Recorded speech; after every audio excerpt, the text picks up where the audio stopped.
My name is Daniel Myssyk and I'm this week's director invitado con la OSUG. And I've been living in Richmond, Virginia for the past 16 years. And I get to teach at college level at the Virginia Commonwealth University, in addition to being assistant conductor of the Richmond Symphony Orchestra. I think it's a very creative and well-balanced program. That said, it's not of my own making. I think it's someone from the artistic administration that decided on the pieces.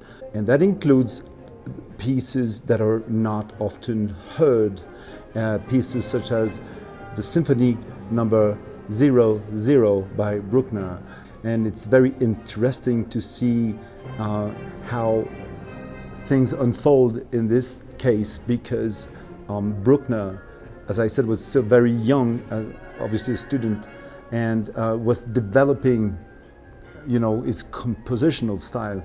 If we pay attention enough, we hear influences from composers such as Mozart, believe it or not, but also hints at what he's going to develop in his career as composer in later symphonies. The pieces on the program are not as challenging as maybe his later symphonies, but there's still very much to do in terms of representing his style and working on balance issues, as it is always the case when I deal with orchestra. I want to mention that there's also, in complete contrast, music by Giacomo Puccini, an Italian opera composer. And what's so interesting is, again, that we are going to hear his Capriccio Sinfonico, a piece seldom performed.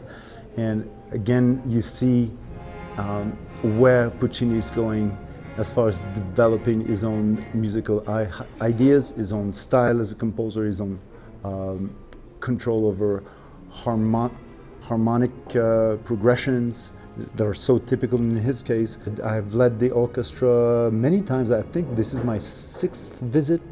The first one after a long hiatus due to the pandemic. So the last time was probably 6 years ago, I would say. But I'm very glad to be back, and it's joy to, be in the presence of those musicians who I really do appreciate, and their collaboration and professionalism.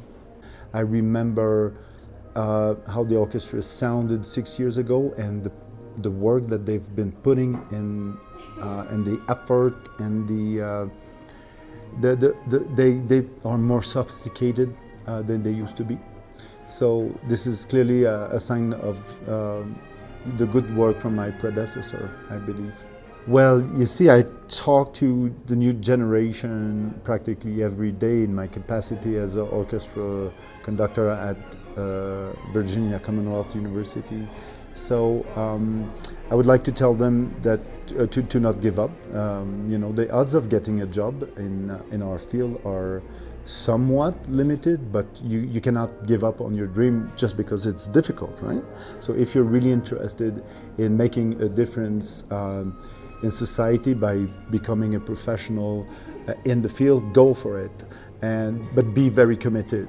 And it's going to take time, and you're going to hear a lot of no's. If you're not sure you like a certain style of music, don't go anywhere. The next piece might interest you, and it's all about staying open to anything when you're new in the concert hall, and don't feel like you have to behave a certain way. Don't be intimidated. Just sit back, relax, and take the full measure of the sound that's coming at you, and enjoy the ride. Really, that's all there is to do.